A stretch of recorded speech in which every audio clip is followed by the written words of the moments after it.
Welcome to all the engineers. हम लोग DC generator का कैरेक्टरिस्टिक देख रहे थे और सेपरेटली एक्साइटेड के बाद अगला जो डीसी मशीन है वो है डीसी शंट जनरेटर।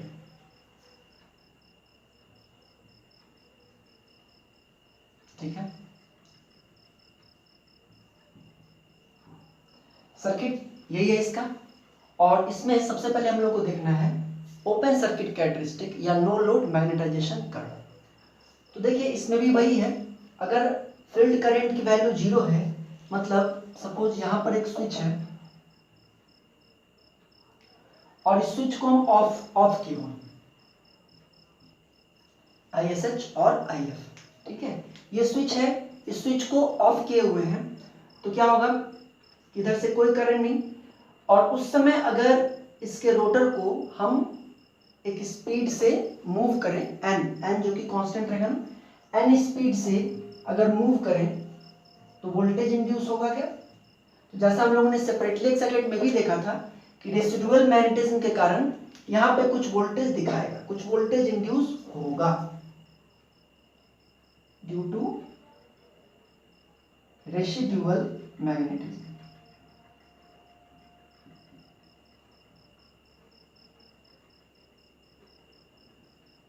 ठीक है, ड्यू टू रेसिडुअल मैग्नेटिज्म होगा।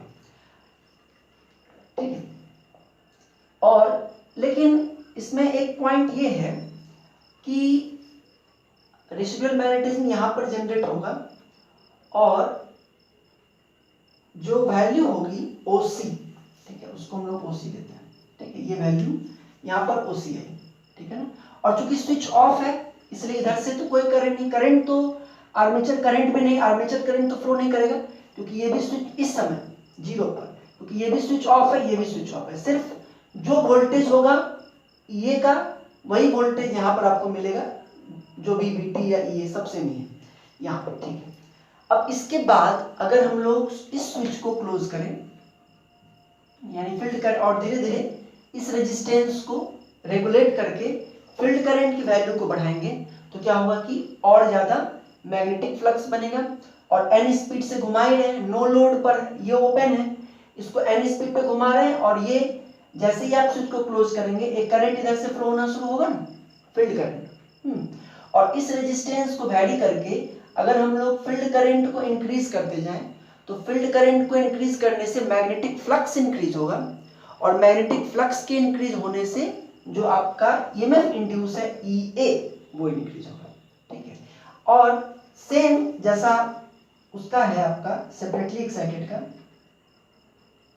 ये कुछ इस तरह से,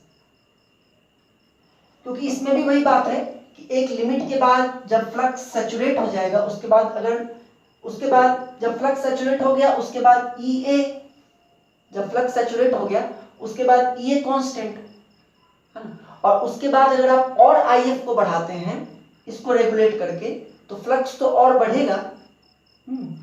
फ्लक्स और सॉरी अगर आप और IF और बढ़ाते हैं तो अगर सैचुरेशन हो गया तो फ्लक्स अब बढ़ने वाला नहीं है, n कांस्टेंट है तो EA क्या रह जाएगा, कांस्टेंट। तो जो नो लोड कर्व है सेपरेटली एक्साइटेड का और आपके शंट का दोनों का सेम है और ये यही बताता है कि अगर E और IF के बीच का कर्व ये बता रहा है कि अगर IF 0 है तो भी कुछ वोल्टेज होगा और उसके बाद अगर IF को बढ़ाएं तो लीनियरली EA की वैल्यू बढ़ेगी लेकिन एक लिमिट के बाद EA की वैल्यू कांस्टेंट हो जाएगी। ठीक है, तो ये है OCC कर्व जो कि बिल्कुल सिमिलर है सेपरेटली एक्साइटेड जनरेटर से। ठीक है, नेक्स्ट देखते हैं लोड कैरेक्टरिस्टिक। देखिए लोड कैरेक्टरिस्टिक जिसमें कि हम लोग को VT और IF के बीच में प्लॉट बनाना है। तो IF अगर हम यहाँ पे इसको ओपन किए हुए हैं, दिस इज ओपन, ठीक है, यानी कि जब IF की वैल्यू 0 होगी फिर भी कुछ ना कुछ ये होगा रेसिडुअल मैग्नेटिज्म के कारण। और ये जो दोनों स्विच हैं, चूंकि हम लोग लोड कैरेक्टरिस्टिक देख रहे हैं इसलिए ये दोनों स्विचेस भी क्या है, क्लोज है। ठीक है, ये दोनों स्विच भी क्लोज है और यहाँ पे इस स्विच को ओपन रखे हुए हैं। रेसिडुअल मैग्नेटिज्म के कारण कुछ वोल्टेज यहाँ इंड्यूस होगा EA, n तो कांस्टेंट है ही, और कुछ वोल्टेज इंड्यूस होगा EA और चूंकि लोड कनेक्टेड है इसलिए कुछ करंट भी फ्लो करेगा और भी यहाँ का जो वोल्टेज है VT टर्मिनल वोल्टेज वो EA से कुछ कम होगा क्योंकि RA में कुछ वोल्टेज ड्रॉप होगा। लेकिन अगर IF 0 है तो भी हम ऐसा नहीं कर सकते कि VT 0 होगा, VT होगा, लेकिन पिछले केस में जो EA था उससे कम होगा, ठीक है, ड्यू टू रेसिडुअल मैग्नेटिज्म, ठीक है सपोज। अब इसके बाद अगर हम इसको क्लोज करते हैं, ठीक है ना, और इसको धीरे धीरे इंक्रीज करते हैं तो क्या होगा, धीरे धीरे इंक्रीज करेंगे तो EA की वैल्यू इंक्रीज होगी, EA की वैल्यू इंक्रीज होगी तो साइमल्टेनियसली VT की वैल्यू इंक्रीज होगी, है कि नहीं, EA की वैल्यू इंक्रीज होगी, VT की वैल्यू इंक्रीज होगी। अब EA की वैल्यू इंक्रीज होगी तो ऑटोमेटिकली IF भी इंक्रीज हो जाएगा। अगर EA की वैल्यू बढ़ेगी तो IF भी बढ़ जाएगा ना, क्योंकि इसी के साथ तो कनेक्टेड है। तो इसलिए देयर इज नो प्रॉब्लम, यानी कि जैसा कर्व आपका OCC का था सेम टू सेम वैसा ही कर्व बनेगा आपको लोड कैरेक्टरिस्टिक में, लेकिन ये कर्व OCC के हमेशा नीचे रहेगा। क्यों? क्योंकि VT की वैल्यू जो मिलेगी वो हमेशा इस रेजिस्टेंस के क्रॉस ड्रॉप के बाद मिलेगी। EA में से कुछ वोल्टेज ड्रॉप होगा, उसके बाद जो वोल्टेज मिलेगा वो क्या है, VT, ठीक है। यानी कि ये कर्व होगा तो बिल्कुल वैसा ही, इसमें भी सैचुरेशन की बात है क्योंकि EA ही सैचुरेट कर जाएगा, लेकिन ये वैल्यूज हमेशा EA से नीचे ही होंगे, ठीक है। तो ये है लोड कैरेक्टरिस्टिक, ठीक है ना। अब इसमें देखिए फिर से वही बात है, IA, इसमें IA और N दोनों को, मतलब मान लीजिए कि किसी हमको अगर IA को कांस्टेंट रखना है, ठीक है ना, अगर IA को कांस्टेंट रखना है, इस IA को कांस्टेंट रखना है और अगर आप IF को बढ़ाएं, सपोज किसी पार्टिकुलर सिचुएशन पर कुछ आपको EA है, कुछ VT है, कुछ IA है, कुछ IA है, ठीक है, और इसको रेगुलेट करके यानी टोटल रेजिस्टेंस को कम करके अगर हम IF को बढ़ाएं तो क्या होगा, IF को बढ़ाएंगे फ्लक्स बढ़ेगा, फ्लक्स बढ़ेगा तो EA बढ़ेगा, ठीक है, EA बढ़ेगा, ये बढ़ेगा तो फिर ये VT भी बढ़ेगा, ठीक है ना, और EA बढ़ेगा तो इसका करंट भी बढ़ सकता है लोड का, लेकिन करंट को कांस्टेंट रखना है, IA कांस्टेंट, तो करंट को कांस्टेंट रखना है जो स्लेटेड है, जो सेफ, जैसा हमने सेपरेटली एक्साइटेड में डिस्कस किया, बिल्कुल वैसा ही जो सेफ लिमिट है उस पे इसको कांस्टेंट रखना है। तो वो कांस्टेंट कैसे रह सकता है, अगर हम इस लोड को भी हमको उसी प्रोपोर्शन में बढ़ाना होगा, बात समझ आई ना, लोड को भी उसी रेशियो में बढ़ाएंगे तभी तो IA कांस्टेंट रहेगा। यानी कि ये जो बात थी जो कि सेपरेटली एक्साइटेड के साथ थी वो इसके साथ भी है, आप हायर लोड को भी पावर दे सकते हैं, है ना, मशीन सेफ लिमिट के क्रॉस नहीं करेगा, जो लिमिट है करंट की वो क्रॉस नहीं होगी, हायर ओम के या हायर लोड को भी पावर दे सकते हैं बिना सेफ लिमिट को क्रॉस किए हुए। लेकिन इसमें क्या होगी, दो बात होगा, एक तो आपको फील्ड करंट को इंक्रीज करना पड़ेगा, हायर फील्ड करंट पे ही आप दे पाएंगे हायर लोड को, क्योंकि हायर फील्ड करंट होगा तो फ्लक्स बढ़ेगा तभी ना करंट ये इंक्रीज हो, लेकिन करंट को कम रखने के लिए हम लोड को बढ़ा देंगे, है ना, मतलब हायर लोड को भी हम सप्लाई दे सकते हैं, उसके लिए फील्ड करंट बढ़ जाएगा और वो लोड इस हायर वोल्टेज को सस्टेन करने वाला होना चाहिए, जो हम लोगों ने सेपरेटली एक्साइट में देखा, सेम वही चीज है, ये दोनों तो सेम वही है, एक्सटर्नल में कुछ चेंज होता है। तो जो आपको OCC और लोड कैरेक्टरिस्टिक दोनों सेम है। अब देखते हैं एक्सटर्नल कैरेक्टरिस्टिक, भाई देखते हैं external characteristic of DC shunt generator. देखिए एक्सटर्नल कैरेक्टरिस्टिक जो कि VT और IL के बीच में होगा और इसमें हम लोग IF और N को कांस्टेंट रखते हैं, मतलब कि स्टार्टिंग में एक पर्टिकुलर स्पीड पे रोटर को मूव किए और IF की वैल्यू को इस तरह से एडजस्ट किए ताकि यहाँ पे हम लोगों को रेटेड वोल्टेज मिल जाए, ठीक है, और स्टार्टिंग में IL इक्वल टू 0, मतलब कि ये स्विच ओपन है, ठीक है, ये स्विच ओपन है, तो उस समय यहाँ का वोल्टेज, यहाँ पर वोल्ट मीटर कुछ दिखाएगा कि नहीं, बिल्कुल दिखाएगा, वो वैल्यू क्या होगा, EA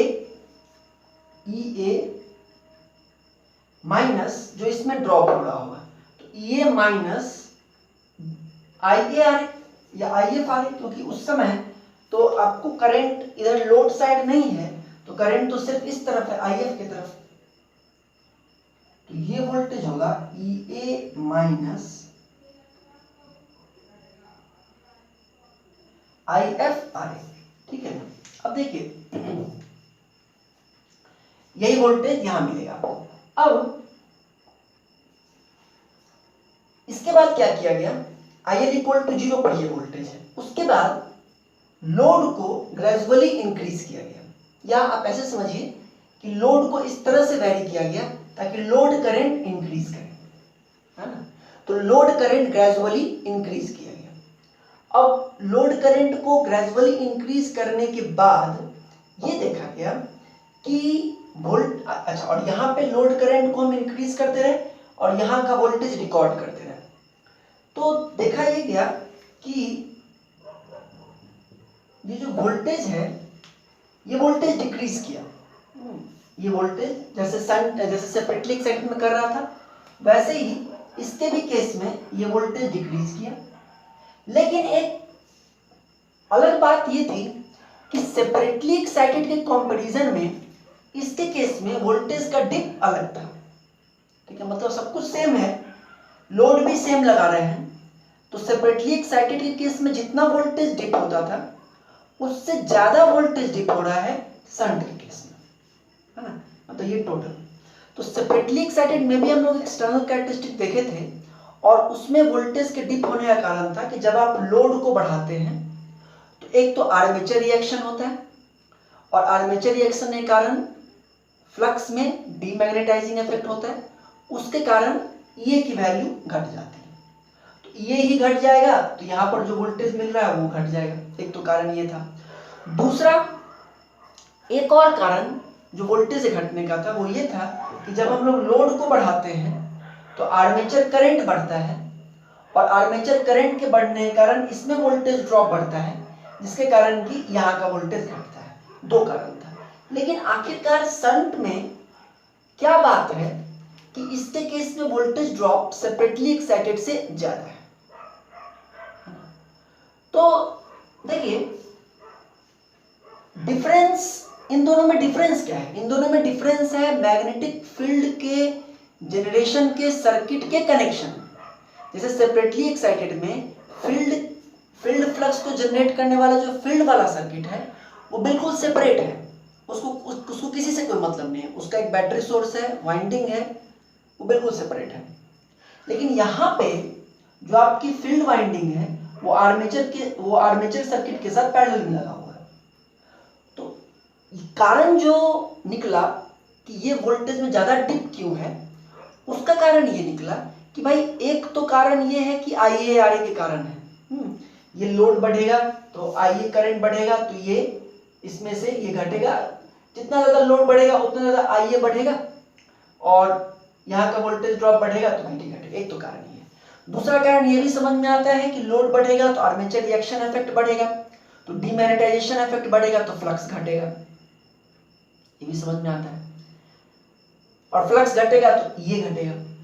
लेकिन तीसरा जो कारण है वो ये है जो कि सेपरेटली एक्साइटेड में नहीं हो सकता है, वो ये है कि अगर आपका ये घट गया due to demagnetization, due to armature reaction, armature reaction के डीमैग्नेटाइजेशन इफेक्ट के कारण फ्लक्स घटा और उसके कारण ये घटा।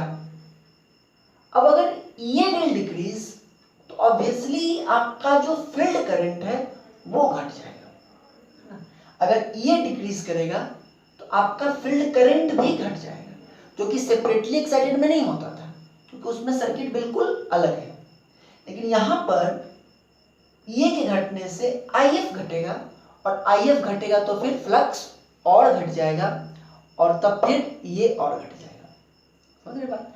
तो ये एक पॉइंट जो कि डिफरेंट है इसमें एक्सटर्नल कैरेक्टरिस्टिक जो देख रहे हैं हम लोग शंट जनरेटर में, और ये एक एडवांटेज नहीं है, एक तरह से डिसएडवांटेज है ना, कि ज्यादा वोल्टेज डिप हो रहा है। तो सेपरेटली एक्साइटेड के कंपैरिजन में जो शंट जनरेटर है इसमें किसी पार्टिकुलर लोड पर आपको वोल्टेज ड्रॉप ज्यादा मिलेगा, है ना। कारण क्या है? तीन कारण है।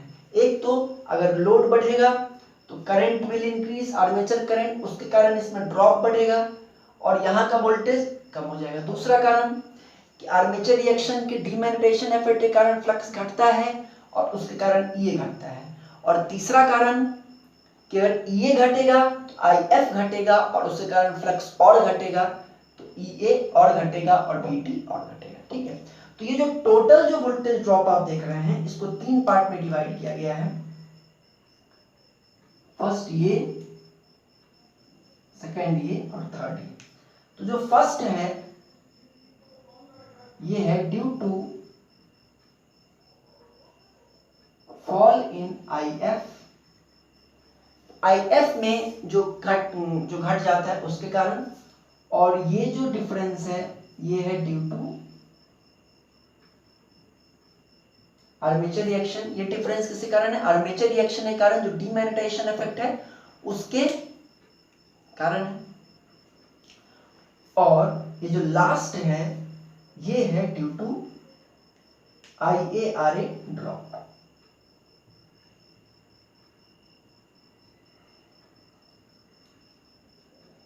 ठीक है, और इस ये तो एक्सटर्नल कैरेक्टरिस्टिक हुआ रेड वाला, इस ब्लू वाले को इंटरनल कैरेक्टरिस्टिक भी कहते हैं।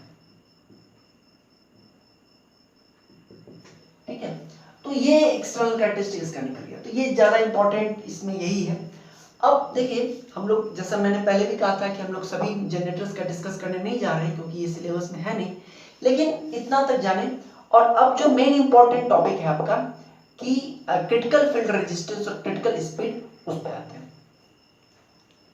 देखिए ये जो कर्व है इसको हम लोग पढ़ चुके हैं ओसीसी में, ओपन सर्किट कैरेक्टरिस्टिक में। ये कर्व क्या बता रहा है कि अगर आईएफ की वैल्यू 0 भी हो, मतलब अगर ये स्विच ओपन भी है तो भी रेसिडुअल मैग्नेटिज्म के कारण कुछ फ्लक्स, इतना फ्लक्स जनरेटेड होगा ओसी। और उसके बाद अगर हम स्विच को क्लोज करेंगे तो कुछ करंट भी फ्लो करेगा, और करंट फ्लो करने के बाद फ्लक्स बढ़ जाएगा, और फ्लक्स बढ़ेगा तो ईएमएफ इंड्यूस और बढ़ेगा, और इस तरह से बढ़ते बढ़ते बढ़ते सैचुरेशन पे आ जाएगा। ये ओसीसी हम लोग देख चुके हैं। अब जरा एक चीज देखिए कि आईएफ 0 था, स्विच ओपन था, उस समय वोल्टेज था कितना? ओसी। ये की वैल्यू कितनी थी? ओसी। उसके बाद आपने स्विच को क्लोज किया, तो स्विच को क्लोज करेंगे तो कुछ करंट फ्लो होगा। कितना करंट फ्लो होगा? क्या ये कर्व उस चीज को दे रहा है? ये कर्व ये तो बता रहा है कि इतना आईएफ पर इतना ये इंड्यूस होगा, है ना, इतना ये इंड्यूस होगा। लेकिन जैसे कि ये देखिए ओसी वोल्टेज है, ओसी वोल्टेज था, उसी समय हमने स्विच को क्लोज किया, तो उस वोल्टेज पे कुछ ना कुछ तो करंट फ्लो करेगा। लेकिन ये ग्राफ उस करंट को तो नहीं बता रहा है, नहीं? मतलब अगर हम इस सर्किट को, सिर्फ इस सर्किट को देखें, आरए की वैल्यू जो कि आरएस से कंपैरिजन में बहुत स्मॉल होती है, इसलिए इसको नेग्लिजिबल मान लें अगर, कि ये कुछ इस तरह का है, ईए है ना, आरएसएच और आईएफ। तो आईएफ क्या हो जाएगा value? IF equal to EA upon RSH, EA upon RSH. और ये जो है ये ओम्स लॉ है, I equal to V upon R. और जो भी ओम्स लॉ को सेटिस्फाई करने वाले जो ग्राफ्स होते हैं वो कैसे होते हैं? Straight line passing through region, कुछ इस तरह से, है कि नहीं?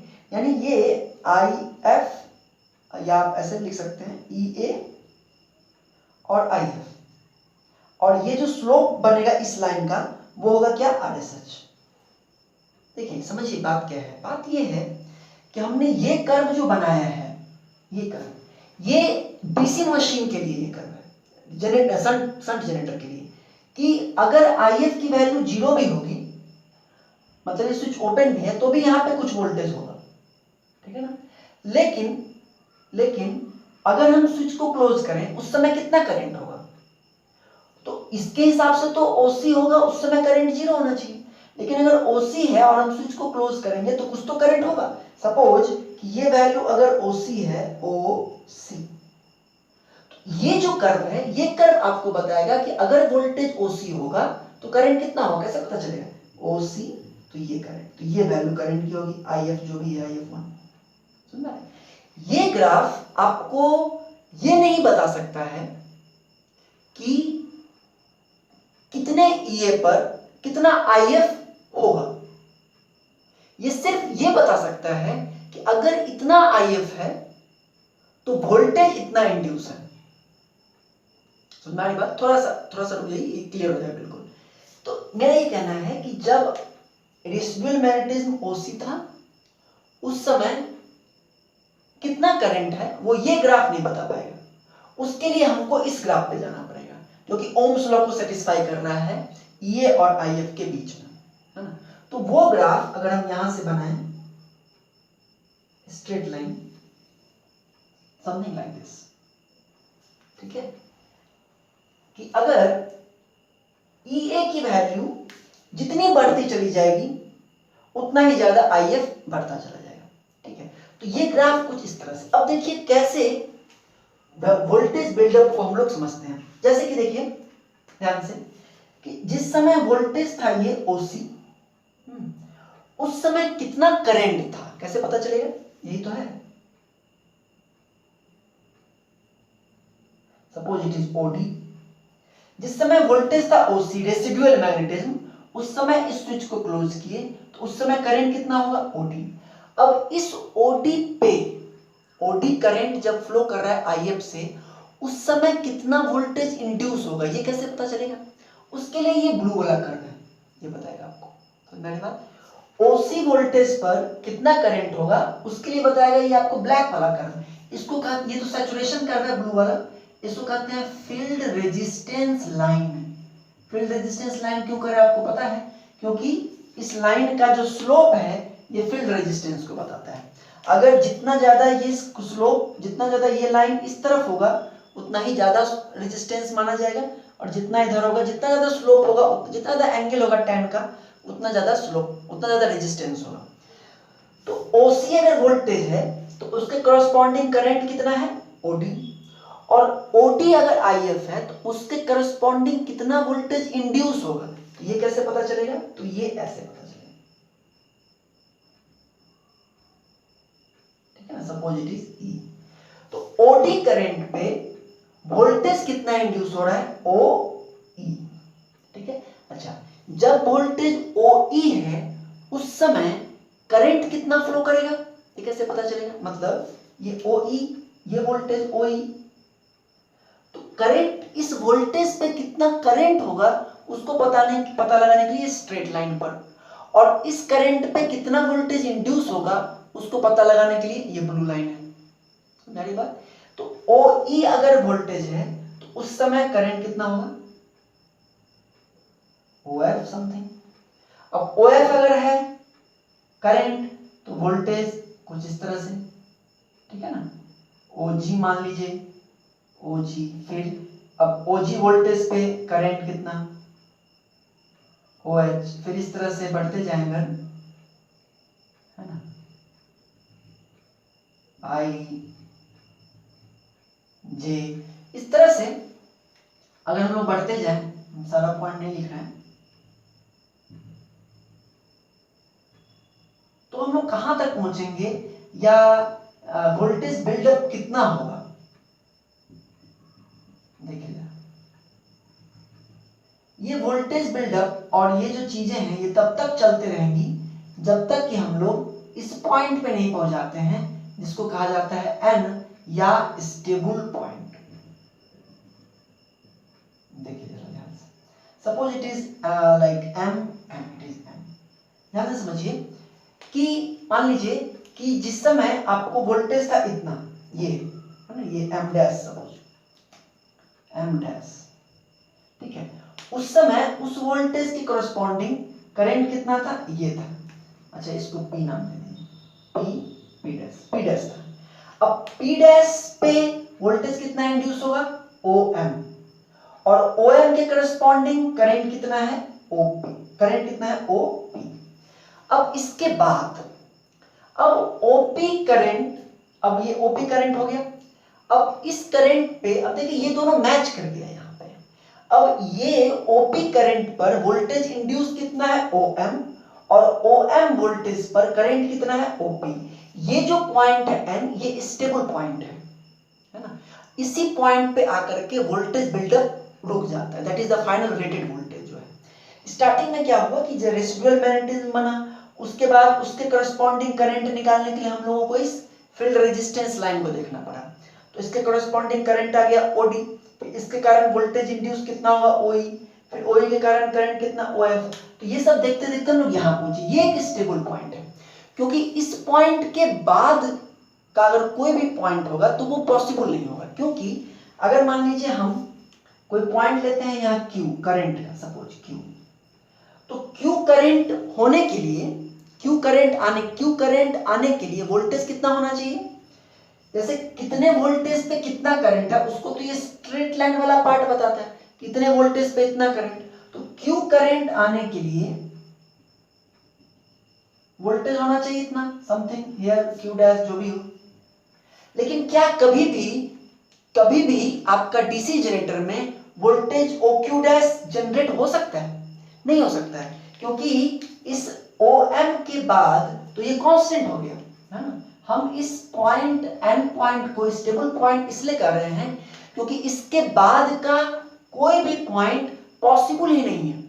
क्योंकि आप देखिए इसके बाद ये P पे पहुंच गया, इसके बाद अगर हम मान लें कि फील्ड करंट Q भी होता है OQ फील्ड करंट तभी पॉसिबल है जबकि वोल्टेज इंड्यूस कितना हो OQ डैश, है ना। इसी करस्पॉन्डिंग करंट कितना होगा Q, क्योंकि करंट कितने वोल्टेज पे कितना करंट देखने के लिए हम ब्लैक वाले लाइन को देखते हैं। तो OQ डैश वोल्टेज आएगा तब जाकर के करंट कितना होगा Q, और वोल्टेज कभी भी OQ डैश आ ही नहीं सकता है क्योंकि ये ब्लू वाला जो कर्व है वो तो पैरेलल हो गया सिचुएशन। तो this point is stable point, यहां पर आकर के आपका वोल्टेज बिल्डअप रुक जाएगा। अब समझिए कि what is critical field resistance. अब समझिए बात को। सपोज इधर हम एक कर्व बनाते हैं, इस तरफ देखिए, ये जो ब्लैक वाला जो ग्राफ है इसका स्लोप बता रहा है फील्ड के रेजिस्टेंस को। सपोज कि एक ऐसा कोई जनरेटर है, शंट जनरेटर EAIF, ठीक है। एक शंट जनरेटर ऐसा है जिसके लिए जो OCC कर्व है वो कुछ ऐसा है, ठीक है। और जो आपका जो शंट रेजिस्टेंस है, शंट रेजिस्टेंस लाइन है, उसका जो स्लोप मतलब उसकी वैल्यू ज्यादा है ना। तो ये जो फील्ड रेजिस्टेंस लाइन है उसकी वैल्यू ज्यादा है, तो उसकी वैल्यू ज्यादा है तो इसका मतलब ये हुआ कि ये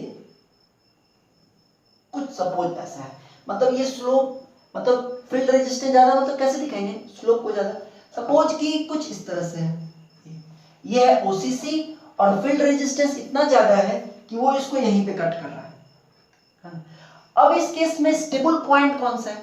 स्टेबल पॉइंट तो वही होता है जहां पर दोनों कट करता है, ये है स्टेबल पॉइंट। तो क्या वोल्टेज इससे ज्यादा बिल्डअप हो पाएगा? नहीं हो पाएगा, क्योंकि इसके बाद का कोई भी पॉइंट लीजिए, ये पॉइंट मान लीजिए लेते हैं, सपोज दिस पॉइंट, ध्यान से समझिएगा, ये पॉइंट अगर लेते हैं, ये OAB, तो ये B पॉइंट अगर लेंगे तो B पॉइंट पे B करंट OB करंट आने के लिए वोल्टेज होना चाहिए कितना? OC करंट होगा तभी, OC वोल्टेज होगा तभी करंट मिलेगा OB। लेकिन वोल्टेज कितना है? वोल्टेज तो OC से कम है, वोल्टेज तो OC से कम है ना इसका। तो ये आपका स्टेबल पॉइंट है जहां पे ये इसको कट कर रहा है। तो अगर बाय चांस जो आपका जनरेटर है, शंट जनरेटर है, उसमें अगर रेजिस्टेंस की वैल्यू अगर इस तरह का है, OCC कर्व से नीचे है, तब तो ठीक है, मतलब इस यहां पर तो ठीक है, हायर वैल्यू पे जाकर के स्टेबल पॉइंट मिल रहा है। लेकिन यहां पर अगर लोअर वैल्यू पर ही स्टेबल पॉइंट मिल गया तो इतना ही वोल्टेज जनरेट होकर डाल देगा, उसका वोल्टेज नहीं जनरेट होगा। इसी कंसेप्ट के हिसाब से, मतलब इसी पॉइंट को देखते हुए एक रेजिस्टेंस डिफाइन किया गया है, critical field resistance. Critical field resistance क्या है क्रिटिकल फील्ड रेजिस्टेंस वो रेजिस्टेंस है जिसके लिए आपका ओसीसी और फील्ड रेजिस्टेंस लाइन दोनों टेंजेंशियल हो जाते हैं। सपोज दिस इज ओसीसी और आपका जो फील्ड रेजिस्टेंस लाइन है वो कुछ इस तरह से है,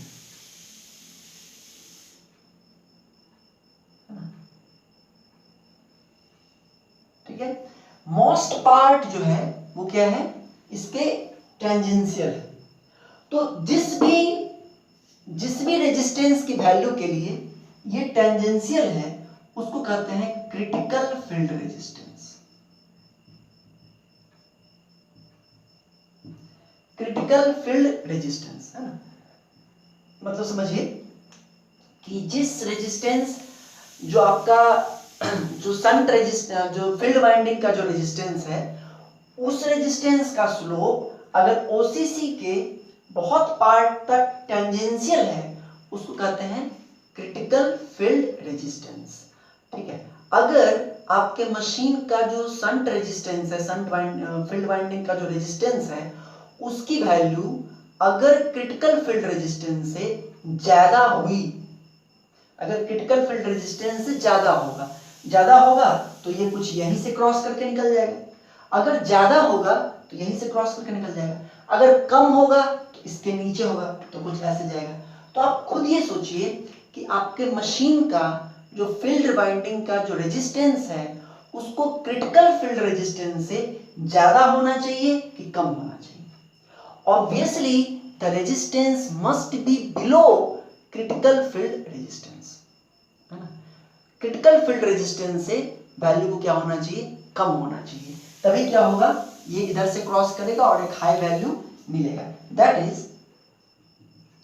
field winding resistance should be less than critical field resistance, जिसके लिए आप लोग बोल रहे थे कि सर क्या है ये, है ना। तो क्रिटिकल फील्ड रेजिस्टेंस एक ऐसी वैल्यू है जिस पर कि दोनों आपस में टेंजेंशियल होते हैं और इससे आपका जो ये है फील्ड वाइंडिंग का रेजिस्टेंस इस वैल्यू से कम होना चाहिए। ठीक है, ये पॉइंट समझ में आ गया। इसी में एक और छोटा सा पॉइंट है क्रिटिकल स्पीड का, उसको देख लेते हैं। देखिए अभी हमने देखा कि जो आपके शंट वाइंडिंग का जो रेजिस्टेंस होना चाहिए उसको क्रिटिकल फील्ड रेजिस्टेंस से कम होना चाहिए। अब एक और बात देखिए जरा, मान लीजिए ये जो ब्लू वाला कर्व है ये n1 स्पीड पे, किसी n1 स्पीड पे आपके रोटर को मूव कर रहे थे और उस समय ये मतलब ओसीसी का तो स्लोप आपको ओसीसी का तो कर्व ऐसा है, ये तो हम प्लॉट कर सकते हैं और एक लाइन ऐसा ड्रॉ करेंगे। देखिए कैसे क्रिटिकल फील्ड रेजिस्टेंस निकालेंगे, कैसे आपके मन में क्वेश्चन आ रहा हो कि सर कैसे पता करेंगे। तो ओसीसी एक प्रैक्टिकल ग्राफ है जो कि आप एक्सपेरिमेंटली पता कर सकते हैं। कैसे, जो हम लोग पढ़े हैं कि नो लोड पे रख करके और आईएफ की वैल्यू को शुरू में 0 रखेंगे तो वहां से वोल्टमीटर का रीडिंग दे देगा ओसी, उसके बाद ग्रेजुअली धीरे धीरे बढ़ा बढ़ा के हम ये कर्व को बना सकते हैं। ठीक है, उसके बाद एक लाइन ड्रॉ करेंगे जो कि इसके टेंजेंशियल वजह से हम ड्रॉ किए और इस लाइन का जो स्लोप होगा वहां से नो रेजिस्टेंस निकाल लेंगे। ठीक है ना, तो क्रिटिकल फील्ड रेजिस्टेंस मिल जाएगा। लेकिन अब मेरा ये कहना है कि मान लीजिए ये जो ओसीसी कर्व है ये किसी पार्टिकुलर स्पीड के मिला n1 स्पीड के लिए, सपोज ये 1000 आरपीएम है, ठीक है ना, 1000 आरपीएम के लिए आपको ये कर्व मिला। ठीक है, और आपने कैलकुलेट भी कर लिया कि अब इस मतलब कि अगर हम जनरेटर को n1 स्पीड पे रन करेंगे तो उस समय हमारा क्रिटिकल फील्ड रेजिस्टेंस हो जाएगा RCN1, critical field resistance at n1 speed.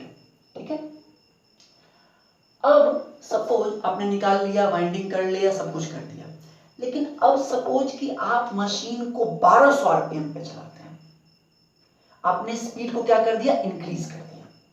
ठीक है ना, 1200 आरपीएम पे चलाएंगे। ठीक है, देखिए एक बात और समझिए, आपने अब ये चीज आप सोचे कि हमको आपने 1000 आरपीएम के लिए कैलकुलेट करके निकाला RCN1 क्रिटिकल स्पीड, और अगर हम हायर स्पीड पे चलाएं, है ना, अगर हायर स्पीड पे चलाएं, suppose n2 something more higher speed पे चलाएं, तो हायर स्पीड पे चलाने से क्या होगा, ये जो कर्व है हायर स्पीड पे मतलब ये कि किसी भी पार्टिकुलर कहीं भी किसी भी पार्टिकुलर IF के लिए वोल्टेज इंड्यूस हो रहा है इतना, है ना, किसी पार्टिकुलर स्पीड n1 पर, और अगर हम स्पीड बढ़ा देंगे तो ये is proportional to phi n, IF constant है तो phi कांस्टेंट है, लेकिन अगर n बढ़ जाएगा तो ये की वैल्यू बढ़ जाएगी, सपोज ये अब कुछ यहाँ है, ठीक है नहीं, तो अब जो ये कर्व बनेगा ये कुछ इस तरह से बनेगा, ये देखिए मान लीजिए, तो अगर स्पीड बढ़ जाएगा तो रेसिडुअल मैग्नेटिज्म में ज्यादा होगा, और ये कर्व कुछ इस तरह से जाएगा, है ना, हर वैल्यू बढ़ गई कुछ इस तरह से, ठीक है। तो ये जो अब जो रेजिस्टेंस आपका n1 स्पीड के लिए, सपोज ये स्पीड क्या है n2, ठीक है, और एक और बनाते हैं n3, ये मान लीजिए 1200 आरपीएम का है, और एक और बनाते हैं n3 जो कि 1000 से भी कम है, 800 आरपीएम का है सपोज, तो अगर कम जाएगा तो वोल्टेज कम जाएगा, यानी वो कुछ मान लीजिए ऐसा, देखिए n3, ठीक है, 800 आरपीएम, यानी कि आप थोड़ा सा ये सोचिए कि 1000 आरपीएम के लिए आपने क्रिटिकल फील्ड रेजिस्टेंस निकाल लिया कि ये होगा, लेकिन अगर हम लोग उससे हायर स्पीड पे चलाएं तो ये कर्व ऊपर की तरफ शिफ्ट होगा, और जो रेजिस्टेंस n1 के लिए क्रिटिकल फील्ड रेजिस्टेंस था अब n2 के लिए वो कम हो गया, तो कम हो गया तो कोई दिक्कत नहीं, देयर इज नो प्रॉब्लम, क्योंकि आपको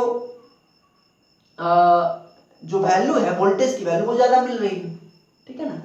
लेकिन अगर स्पीड, जिस स्पीड के लिए आपने वाइंडिंग की डिजाइनिंग की, शंट वाइंडिंग, उसको क्रिटिकल स्पीड कहते हैं, तो आपने जिस स्पीड के लिए डिजाइन करके क्रिटिकल रेजिस्टेंस निकाला, अगर उससे कम स्पीड पे अगर हम जनरेटर के रोटर को मूव करें, उससे कम मतलब कि 1000 के लिए सोचे थे 800 पे अगर रन करें, तो हम देख रहे हैं कि ये तो यहीं पे कट कर रहा है, स्टेबल पॉइंट कहाँ है, यहाँ है, तो स्टेबल पॉइंट यहाँ होने से वोल्टेज बिल्डअप कितना होगा, बस इतना ही होगा, है कि नहीं।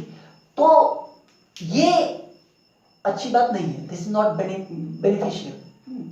हमने डिजाइन किया था इस n1 के लिए, अगर जिस स्पीड पे आपने डिजाइन किया उसको क्रिटिकल स्पीड कहते हैं, और अगर आपकी स्पीड क्रिटिकल स्पीड से ज्यादा है तब तो कोई दिक्कत नहीं है, गुड। लेकिन अगर स्पीड क्रिटिकल स्पीड से कम हो गई तो फिर आपको स्टेबल पॉइंट बहुत कम वैल्यू पे मिल जाएगा और वोल्टेज बिल्डअप नहीं होगा। समझ में आ गई बात। तो ये कुछ पॉइंट्स हैं। अब देखिए, यानी कि अगर हम बात करें कि फेल्योर टू बिल्डअप, आपने शंट जनरेटर को ऑन किया, रोटर को मूव किया और वोल्टेज आप मेजर कर रहे हैं तो वोल्टेज आपको मिल ही नहीं रहा है, तो इसके क्या क्या कारण हो सकते हैं। इसका जो सबसे पहला कारण है, कई सारे कारण हो सकते हैं, इसका जो सबसे पहला कारण है नो रेसिडुअल मैग्नेटिज्म, कोई रेसिडुअल मैग्नेटिज्म ही नहीं हो। शंट जनरेटर की बात कर रहे हैं, mainly self excited generator, generally shunt generator की बात करें और उसमें सीरीज और कंपाउंड भी मोस्टली में सब में आएगा कि नो रेसिडुअल मैग्नेटिज्म, अगर कोई रेसिडुअल मैग्नेटिज्म ही नहीं है, कोई पहले से कोई मैग्नेटिज्म नहीं है, तो ईएमएफ ही नहीं इंड्यूस होगा, बिल्कुल फ्लक्स ही नहीं होगा। ईएमएफ इंड्यूस होगा तब तो फील्ड करंट जाएगा। तो पहला जो कारण है कि वोल्टेज बिल्डअप, अगर आपने ऑन किया वोल्टेज बिल्डअप नहीं हो रहा है, तो एक कारण है नो रेसिडुअल मैग्नेटिज्म, कि कोई रेसिडुअल मैग्नेटिज्म ही नहीं है इसमें, ठीक है। तो उसके लिए आप इसको अलग से किसी बैटरी से सप्लाई दे करके सेपरेटली एक्साइटेड करके कुछ रेसिडुअल मैग्नेटिज्म ला दीजिए और उसके बाद कनेक्ट कर दीजिए, इट विल गेट। समझ में आ गई बात। अगर मान लीजिए रेसिडुअल मैग्नेटिज्म नहीं है तो फिर क्या करें कि फील्ड वाइंडिंग का जो कनेक्शन है उसको सेपरेट करके किसी बैटरी से करंट दे करके रेसिडुअल मैग्नेटिज्म कुछ ले आते हैं और उसके बाद फिर करते हैं तो आ जाता है। दूसरा एक और भी कारण है, connection not proper. Connection not proper का क्या मतलब है कि मान लीजिए कि जो फील्ड, जो रेसिडुअल मैग्नेटिज्म है लेकिन सपोज कि रेसिडुअल मैग्नेटिज्म का डायरेक्शन कुछ इस तरह का है, फाई आर ई एस, और रेसिडुअल मैग्नेटिज्म कुछ है, आपने कुछ मूव किया, कुछ वोल्टेज इंड्यूस हुआ, और फील्ड वाइंडिंग में भी करंट गया, और फील्ड वाइंडिंग भी एक मैग्नेटिक फील्ड मैग्नेटिक फील्ड अपना जनरेट किया। लेकिन अगर जो magnetic field generated by field winding है उसका नेचर अगर अपोजिट है, उसमें जो फ्लक्स जनरेट हो रहा है उसका डायरेक्शन रेसिडुअल मैग्नेटिज्म के अपोजिट है, तो क्या होगा, और वैल्यू घट जाएगी और वोल्टेज और घट जाएगा। तो उसके लिए क्या करें कि बस ये जैसे ये आपका है जनरेटर और ये आपका फील्ड वाइंडिंग, आपने इसको इससे कनेक्ट किया हुआ है, तो उसके कारण क्या हो रहा है कि आपका रेसिडुअल वोल्टेज घट रहा है, रेसिडुअल मैग्नेटिज्म को भी घटा करके टोटल वोल्टेज को जीरो ला। बस कुछ नहीं करना है, इसको है ना, इसको कनेक्ट कर दीजिए इससे और इसको कनेक्ट कर दीजिए इससे, अपोजिट करेंगे तो करंट का डायरेक्शन इस तरह से चेंज हो जाएगा और फिर आपको जो फाई एफ मिल जाएगा वो इसके ही डायरेक्शन में मिल जाएगा। तो दूसरा कारण जो फेल्योर ऑफ वोल्टेज बिल्डअप नहीं होने का जो दूसरा कारण है वो ये है connection not proper. Third point जो है कनेक्शन नॉट प्रॉपर, और थर्ड पॉइंट जो है इसका वो ये है कि जो शंट फील्ड वाइंडिंग का रेजिस्टेंस है उसको क्रिटिकल फील्ड रेजिस्टेंस के कंपैरिजन में क्या होना चाहिए। सोचिए जरा, ये ब्लैक वाला आपका शंट फील्ड वाइंडिंग का रेजिस्टेंस है, क्रिटिकल फील्ड रेजिस्टेंस यही है। अब अगर ये क्रिटिकल फील्ड रेजिस्टेंस, अगर आपका एक्चुअल रेजिस्टेंस इस वैल्यू से ज्यादा होगा तो ये ऐसे है, ऐसे होगा, तो अगर ऐसे होगा तो नीचे आ जाएगा।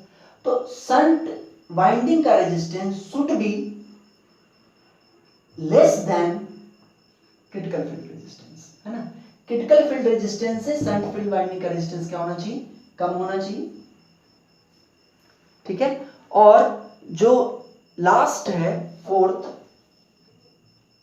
वो जो हमने देखा कि जो स्पीड होनी चाहिए, speed of rotor must be greater than critical speed, क्योंकि अगर इससे कम पर आएंगे तो सेम फील्ड रेजिस्टेंस के लिए बहुत कम मिलेगा। तो स्पीड है ना एन आर, रोटर की स्पीड, जो रोटर की स्पीड है must be greater than N critical, rotor की speed must be greater than critical speed, ठीक है। तो ये 4 पॉइंट्स हैं, 4 ही है ना, 4 पॉइंट्स, ठीक है। तो जो मतलब देखिए ये जो पॉइंट्स मैंने लिखा है क्या क्या कारण हो सकते हैं, ये 2 पॉइंट जो है थोड़ा सा ये हो गया, जो होना चाहिए वो हम लिख दिए। लेकिन अब देखिए, एक तो रेसिडुअल मैग्नेटिज्म नहीं होगा तो भी बिल्डअप नहीं होगा, कनेक्शन प्रॉपर नहीं होगा तो भी बिल्डअप नहीं होगा, और बिल्डअप नहीं होने का एक और कारण क्या है कि अगर शंट वाइंडिंग का रेजिस्टेंस, है ना, शंट वाइंडिंग का रेजिस्टेंस अगर क्रिटिकल से ज्यादा होगा तो बिल्डअप नहीं होना ये चाहिए। लेकिन अगर फेल्योर हो रहा है, बिल्डअप नहीं हो रहा है, तो ये एक्चुअली क्या है, इससे ज्यादा है, तभी बिल्डअप नहीं हो रहा, ठीक है।